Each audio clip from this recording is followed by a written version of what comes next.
time is 12 o'clock. Good afternoon. Here is the 12 o'clock edition of the Network News. The Department of Labor and Employment in Region 9 is set to call a meeting with the Fishing and Canning Industry Tripartite Council for the upcoming implementation of the closed fishing season in December. Regional Director Cicinio Cano said they will make use of the Fishing and Canning Industry Tripartite Council in preparing for the third-year implementation of closed fishing season. The Fishing and Canning Industry Tripartite Council is composed of the management of the industries, workers, government agencies involved in canning and fishing sector, and the local government unit. The Labor and Employment Department will ask for suggestions from the fishing and canning industries on how to help workers who will temporarily lose their jobs during the closed fishing season. According to Cano, the canning and fishing industries have around 30,000 workers that might be affected by the fishing ban.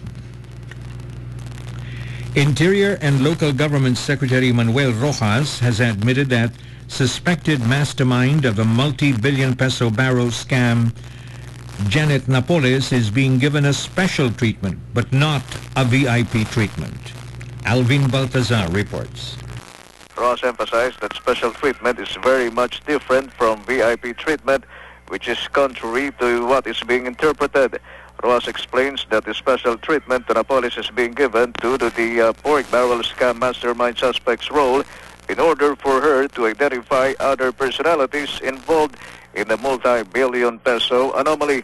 The DILG chief added that if media sometimes have their special coverages due to the public's interest on a particular issue, they too should give the needed attention to a specific person involved in a big controversy in lieu of the public interest. Alvin Baltazar for PBS News. State weather forecasters are tracking a weather system that could form into a potential cyclone, a low-pressure area, and enter the Philippine area of responsibility by tomorrow. Pagasa forecaster Samuel Duran said their models projected the low-pressure area inching towards northern Luzon, which may have moderate rains on Wednesday. If the low-pressure area becomes a cyclone while inside the Philippine area of responsibility, it will be codenamed Odette. But for Tuesday, Duran said the ridge of a high-pressure area will bring warm weather to much of the country, including metropolitan Manila. Pagasa said the high-pressure area ridge extended across Luzon. The whole country will have generally fair weather aside from isolated rain showers or thunderstorms. The Philippine National Police has denied that they deployed a personnel who will merely focus as food taster to Janet Napoles. Again, Alvin Baltazar reports.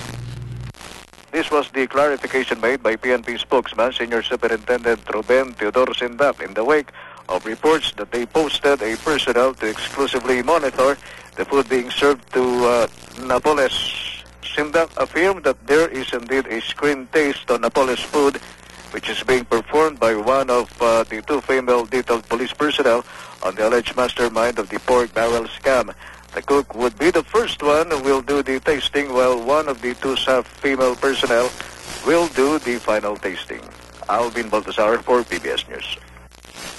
A strong partnership in on-site management of forest and forest lands has been forged recently between the Department of Environment and Natural Resources, or DENR, in Region 9 and the municipality of Talusan, Zamboanga, Sibugay.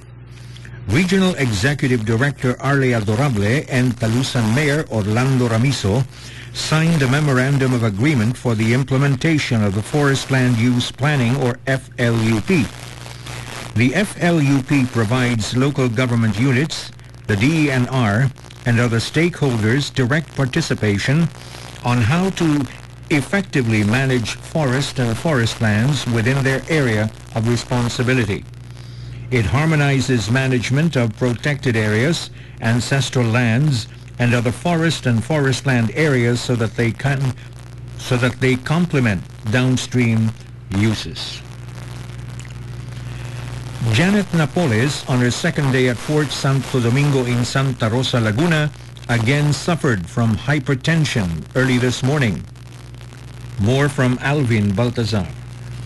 Napoles' blood pressure was recorded to be at 200/130, causing the patient to experience nausea and headache. At 4:53 a.m., Napoles took medicine as prescribed, and at about 5:04 a.m., her blood pressure was monitored to be at 140/80. Immediate family members of Napoles are expected to visit along with several private doctors between 1 to 4 in the afternoon, the authorized visiting schedule. Alvin Baltazar for PBS News. The Philippine National Police, or PNP, is confident it can secure a temporary courtroom in Fort Santo Domingo, Santa Rosa, Laguna to handle the case against suspected pork barrel scam brains Janet Napoles. PNP spokesman Ruben Sindak said the building used for court proceedings against Moro National Liberation Front, or MNLF Chairman Nur Biswari, is still there and can be used again once cleaned up. Besides, he said the facility is just a few steps away from the bungalow-type structure where Napoles is detained. Some senators suggested that the court proceedings against Napoles be held inside the highly secured Fort Santo Domingo.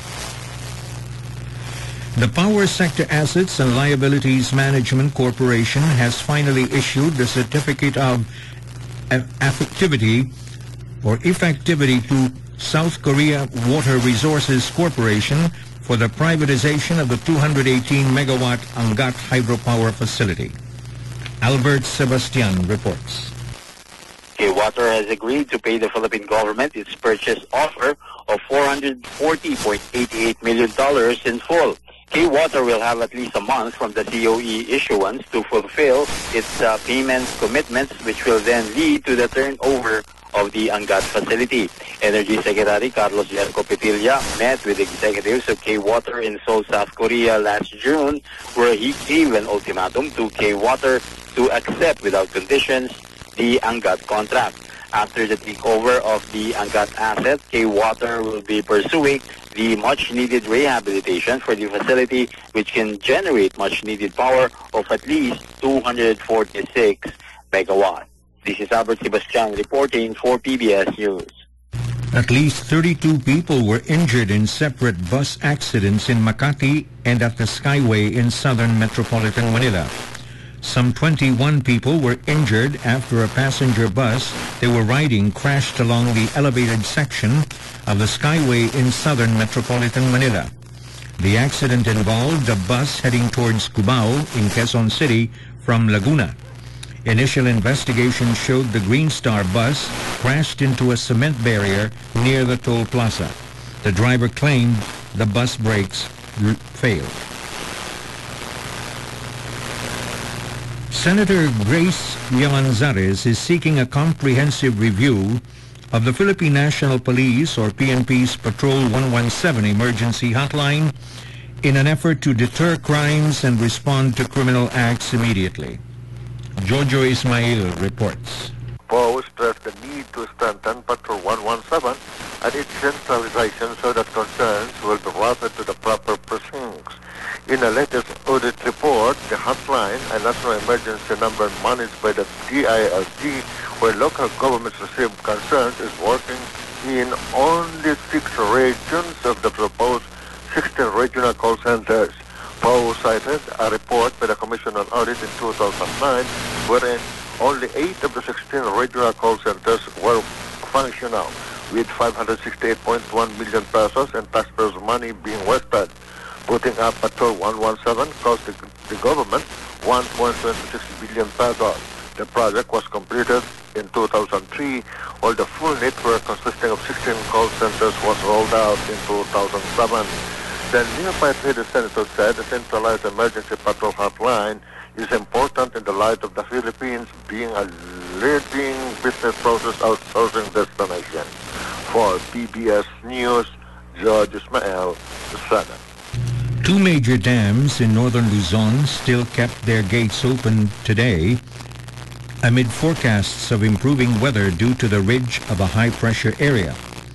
Pagasa said the Ambuclao Dam in Benguet widened the opening of its gate, while the Binga Dam, also in Benguet, kept only one gate open. The Ambuclao Dam kept one gate open at the Ambuclao Dam kept one gate open at 0.5 meters, compared to one gate at 0.3 meter yesterday. The Binga Dam kept one gate open at 0.55 meter Tuesday, compared to two gates open at 1.1 meters yesterday. At least 7 soldiers were wounded after they were hit by a landmine in Pantucan, Compostela Valley this morning. More from Alvin Baltazar. This was the confirmation made by East Mincom spokesman Captain Alberto Caber. Initial investigation says that military troops were patrolling along Sitio Lantaan, Barangay Napnapan, when suddenly a landmine exploded. Authorities believe that the NPA has something to do with the said landmine blast. Injured soldiers have been brought already in Camp Panakan Station Hospital as combat helicopters have been dispatched in the area of Eastern Mindanao Command. Alvin Baltazar for PBS News. Abroad, United States President Barack Obama and his aides pressed United States lawmakers to approve the military force against Syria. But many members of the Congress are worried that an attack would only drag America into another Middle Eastern conflict with no end in sight. Obama's abrupt decision to halt plans for a strike against the government of President Bashar al-Assad and instead wait for congressional approval has generated a raging debate, just as the president prepares to go to Sweden and Russia this week. Armed with evidence they say proves Syria's government killed over 1,400 people with nerve agent sarin, Obama's top national security aides made their case to Democratic members of the United States House of Representatives in a 70-minute conference call. They urged the Senate to back Obama's request. And with that, we conclude the 12 o'clock edition of the Network News. This is Bon Vivar reporting. This is Business Radio.